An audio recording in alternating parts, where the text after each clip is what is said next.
What's up, guys? Welcome back to the Clean Slate Podcast. I'm sure if you haven't figured it out by now, you've seen Carson has started his own podcast. He branched out on his own, and he'll no longer be with us. I'm currently attempting to watch a movie a day for the year 2025. For the year 2025, I am attempting to watch a movie a day, so 365 movies. But hey, guys, I'm still holding it down. I'm still going to produce some content for you, and it's going to be better than... Daniel, I'm right here. Gonna...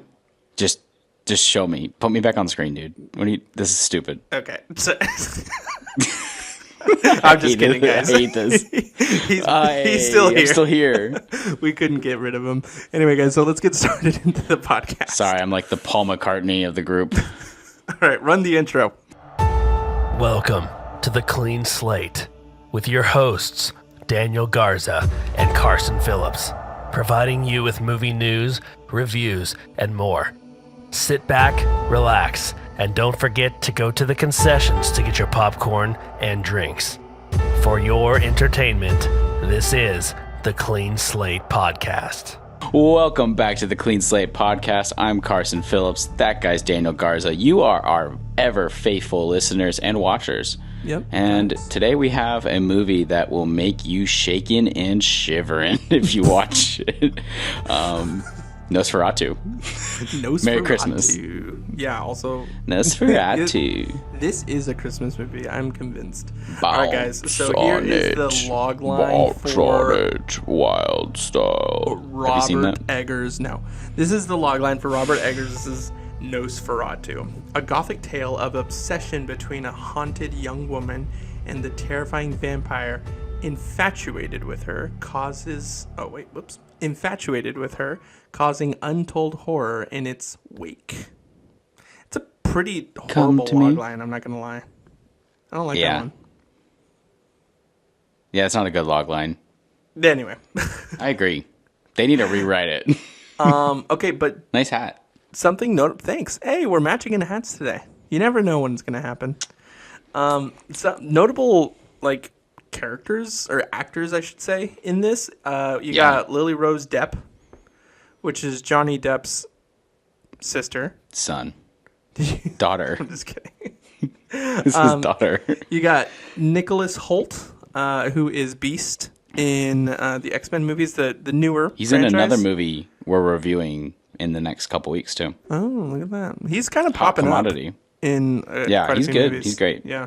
And then we got Bill Skarsgård, who is my favorite, and he also plays Count Orlok. If you haven't seen, or what is it? Yeah. White Castle, Newcastle? Castle Rock? White Castle, like the burger place? Yeah, he plays a burger. I just outed myself as a big Beck. Aaron Taylor Johnson, and then Willem Dafoe. Ralph Ineson? My boy. We just saw him. What movie was it that we just saw him? Is the Nun movie. I've never seen The Nun. Oh, in Halloween. Yeah, what was that movie? And it was really good. It was like one of my favorite movies. The piercing blue eyes girls. There it is. The First Omen. Yeah. So that movie's amazing. Yeah. Anyway, so pretty good stacked cast here, but let's get right into the description of the movie. I'm just here for Willem. Yeah. Okay, so am I describing the movie? Yes. Sorry, I forgot that I have a podcast. He is too. So this movie is a remake of the classic Nosferatu from 1920? It's a very early film. The very first vampire movie. Just a quick note. Yeah, if you've been to film school, you may have seen this movie. If you haven't, the odds of you randomly watching this are kind of weird. But it was basically an unofficial adaptation of Bram Stoker's Dracula. Yep. So it was not allowed to happen. So they just kind of changed the plot somewhat and then changed the characters around. And this is obviously a remake of that. So this still has that Dracula DNA in it. So if you know the Dracula story, you know more or less the story of Nosferatu. There's some differences for sure. Yeah. But in this reimagining from Robert Eggers, you know him from The Witch. You know him from Northman. What else has he done? Lighthouse. So some really solid movies from him. And this basically is applying his style and a little bit more gothic vibes than the original film even. Yeah. To the Nosferatu Dracula story. So we have this young couple who are basically divided by this vampiric curse that is her basically being drawn into, like, I don't want to call it romance, but some kind of sexual tension, so to speak, between her and Count Orlok, even though he's miles and miles away. And then it ultimately comes together with this evil, causing issues for everyone in her life and even the whole city that she lives in. And yeah, it's pretty intense. So this is not for the faint of heart. You're going to see some crazy stuff. And there's a quote from Willem Dafoe's character in this where he says, "I've seen things that would make Darwin," right? Isn't it Darwin? Crawl back into his mother's womb. Is it Charles Darwin? Or I think it was Isaac Newton. Isaac Newton, one of those guys. Yeah, Isaac Newton makes more sense. One of those. So that's how you'll feel after watching this movie. You'll be like, yeah, let me not be alive. So viewer beware. Yeah. Okay, cool. So let's get right in. I'm trying to find that quote real quick, and I can't find it. I literally wrote it down, and then I don't have my notes app open, and I think my phone will fall if I open it. So, can't do that. Because I was like, I have to repeat the quote because it sounds so cool. Anyway. Now I just look like an idiot. Right. Okay, cool. So, guys, we have likes and dislikes now. Man, it's been like a month since we recorded, so we're kind of falling apart here. I know. We're a little rusty, guys. Okay, cool. So I'm excited to be back, though. Likes and dislikes. This movie is definitely, I think, if you've watched Robert Eggers before, there's a certain sort of acquired taste, out for lack of a better term, that comes with him. Like, for sure, at the top of the line, no matter what, his style is one of my favorites from a director coming in. Mainly because, one, he's super young. I love his style and how he does a bunch of different shorts. He's also been a production designer a lot. So, like, you see a lot of those strong... That really makes sense. Yeah, you see a lot of those strong elements coming into his movies. And he really just kind of plays a lot. Like, I mean, in Lighthouse, he played with aspect ratio. It's all black and white. In Nosferatu, he plays between color and black and white. There's no real aspect ratio change in this one. But he just, like, for me, he seems like one of those directors that is kind of like... He knows his stuff. Yeah, he's a hot commodity, but sure. He's also not afraid to play with the boundaries, which is something that I love about him. So definitely the artistic style that he takes often in it is really cool. The visuals are just insanity. Like, every single director of photography and him working together is just a complete, like, it's nonsense. It's so good.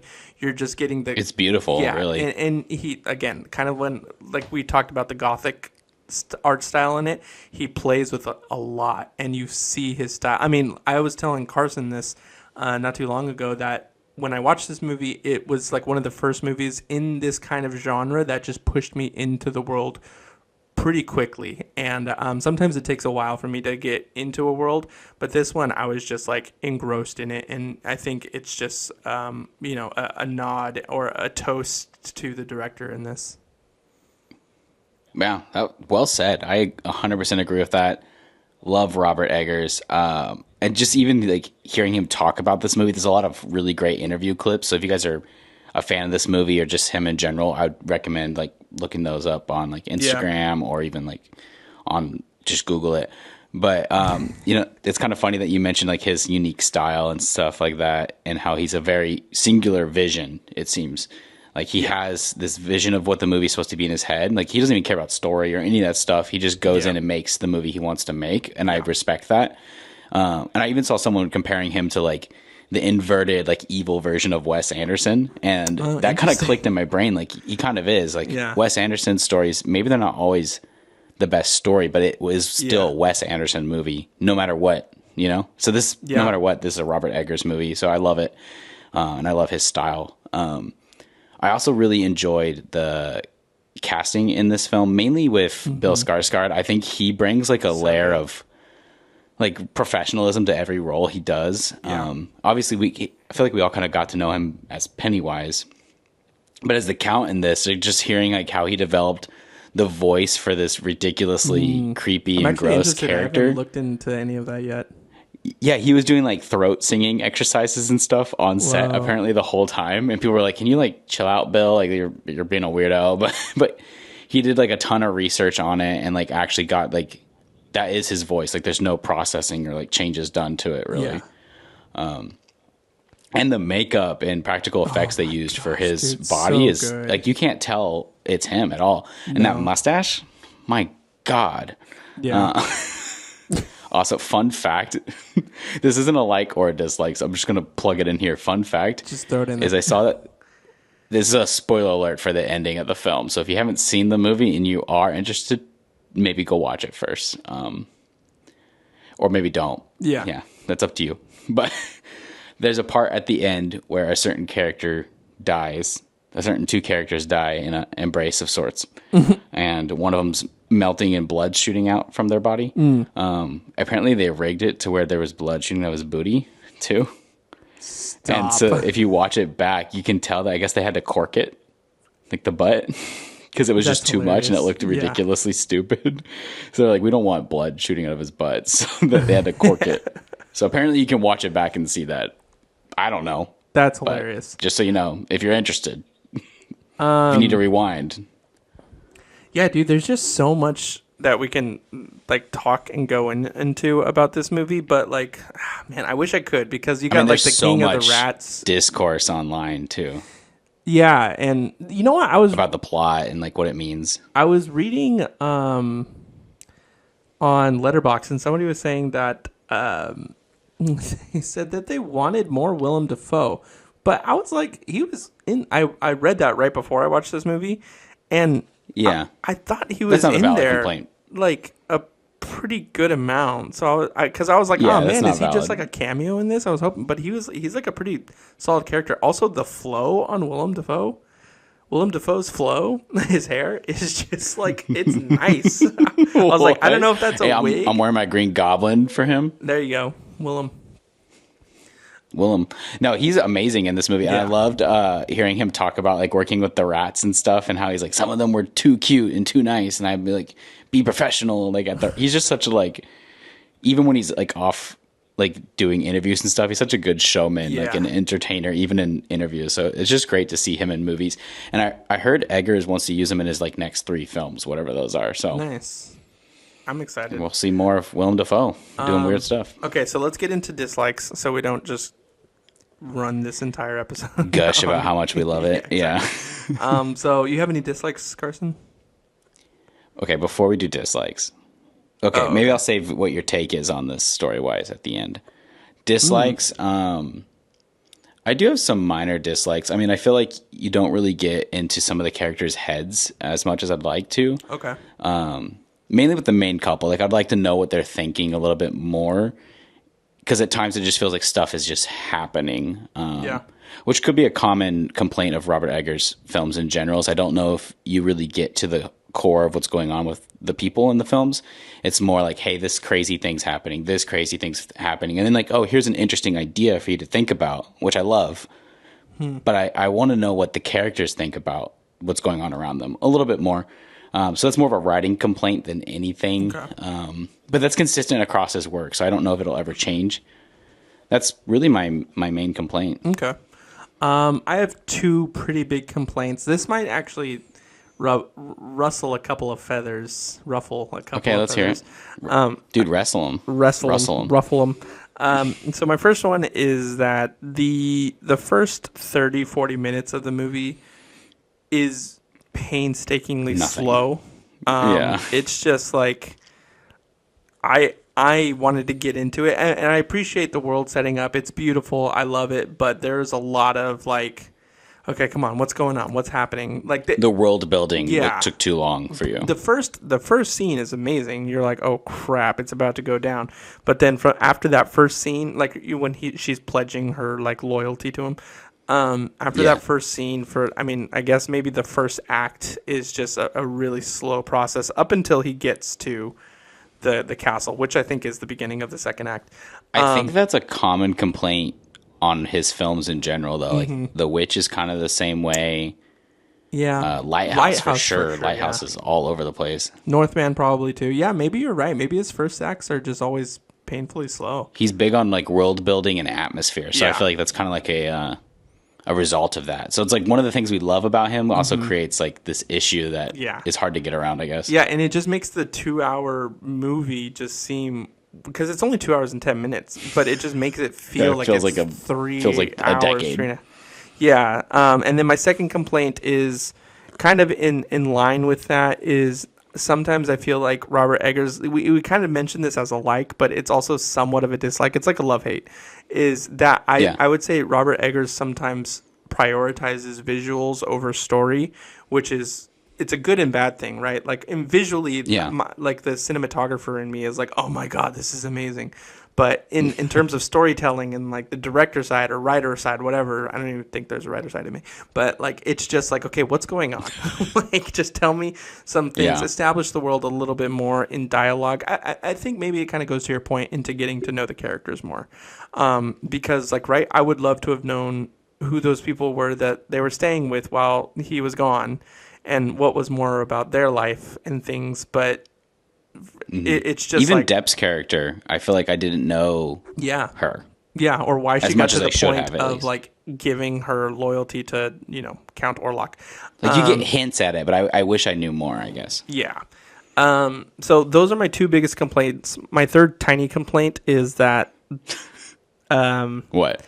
Count Orlok The mustache? The mustache kills me, man. No. Here's the deal. The mustache here's the is deal. necessary. I've watched the original multiple times in school. And so I'm just used to Nosferatu being so, like, no hair, bald. Like a rat. Yeah. And this mustache makes it seem like Dr. Robotnik from Sonic, and I just could not get over it. I was just like... If they released this in November, nobody would have questioned it. Facts. Big facts. Also, big complaint here.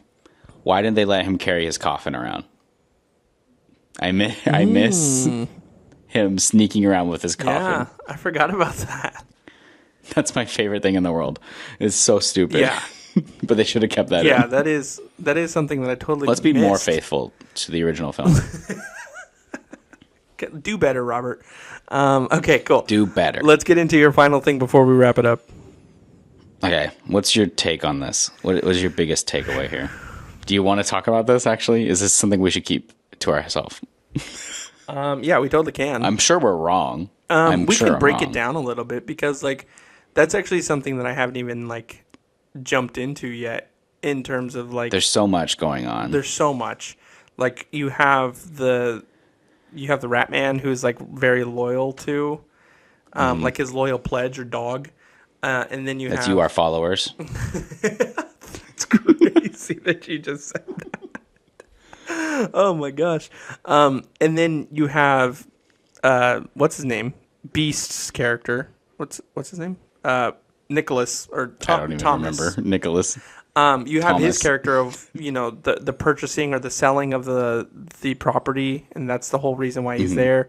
There's a lot going on. I think ultimately the main storyline here is between Nosferatu and Depp's character, and then the whole pledge and sacrificing, kind of what Willem Dafoe's character says is like sacrificing herself for the greater good. Even though that it's something that I think maybe an interpretation could be that, like, when she was younger, she maybe came from a rough life or something to where she pledged to whatever. Anyway, I'm kind of rambling on here, but I saw the take that, like, let me this hear was like a story about, well, obviously it's about shame, but also even more so because she explicitly says it's about shame. Yeah. But even more so, I think about, like, potentially like a essay situation. I don't know if that's reaching too far, but I've heard conversation around that I find interesting, and that might not be what this is about, but at the same time, I think that's still a good conversation to have and explore that avenue, I guess. Yeah, I can for sure see that theme more being going on than that too, but that's what I thought was really interesting about this, though. Is like you could watch this movie and you can kind of make Count Orlok into whatever evilness you need him to be. Yeah. To understand like it. So, sickness or confusion or a prisoner type thing, like a prisoner slave type thing. Oh yeah. Yeah. Or you could be a weirdo and be like, yeah, Count Orlok's the good guy. You could have that take. I think there's a way to do that. Yeah, I'm sure. I don't agree, but yeah, like a Thanos type. But, like, no, he's just really in love. yeah, no, right? He's not like other boys. Just star-crossed lovers. Yeah, that's actually that Come I think to me. the essay situation I think is way more on brand with how this movie plays out, because this movie is I think so. a very geared a certain way, a good amount, and I think that makes that connected a lot of dots for me, because at first, like, right, it's like, okay, I love her, the whole situation, maybe I can sort this out, but I haven't looked at anything yet of like trying to figure out a meaning, right? Robert Eggers is someone you have to digest, and I just watched this movie like 2 days ago. So, well, even like what's his character? What's his name again? Thomas Hutter. What's his name? Nicholas Holt. Thomas. Is his actual name. Nicholas Holt's character has this where he's like held captive by Orlok, and horrible things happen to them. So he's also kind of potentially dealing with that same SA situation. And so you have these two characters that are trying to like, how do we move forward from this and the fallout of this horrible thing that happened to us? So I think it's really interesting, and it's definitely worth analyzing further. I'd probably need to rewatch it and break it down more, but you can definitely get some cool thoughts out of this movie. Yeah, but for sure, I think the movie also can just lean back into the lore of it, right? Because you have that situation, but I think Willem Dafoe's character is also there to bring us in back to the lore of Nosferatu and the world around us that they built already. Because then it becomes like a sacrificing for the greater good type of deal. And, spoiler alert, that happens. So it's a crazy ending.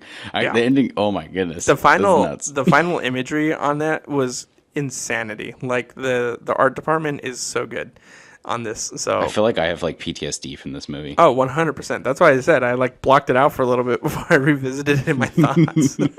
That's what this podcast is for, is just for us to revisit movies and thoughts. This is a video diary at this point. Okay, I do want to say before we close up. Yep. I'm kind of mad at this movie because I've been working on a script with one of my writing partners, and there's parts of this that are very similar, obviously better, to something that we do in our story, and I'm really mad about it because now I can't do that. We have to rewrite the whole ending of our thing. Yeah, I just got to get creative with it. Yeah, I'm just mad, Robert. Thanks a lot. For you, bro. All right, guys. Thanks a lot, dude. Well, that is the end of the first episode, or first real episode of January. This is technically the second episode, but we got 2 more movies for you guys coming out, or 3 more movies. I think one's going to be a double feature. But guys, we've planned up until September for all of our months. So we have a lot of cool stuff. We have a lot of cool stuff, a lot of lame stuff. I'm just kidding, none of it's lame. But we're just no Medea Mondays. No Medea Mondays. So guys, we're geared up for the rest of the season, damn near. And all you need to do now is like, share, comment, subscribe if you haven't yet. And yeah, just let us know. Open up a conversation with us, what you want to hear, what you want to see reviewed, because we can always review more. We kept this at a pretty healthy pace for both of our lives right now, but give us some TV options. Ooh, yes. I think we need to do a couple TV episodes. Yeah, for sure. Anyway, guys, well, that's going to do it for this episode. Catch us next week on Friday again for another new episode of the Clean Slate Podcast. Peace. That's a Clean Slate.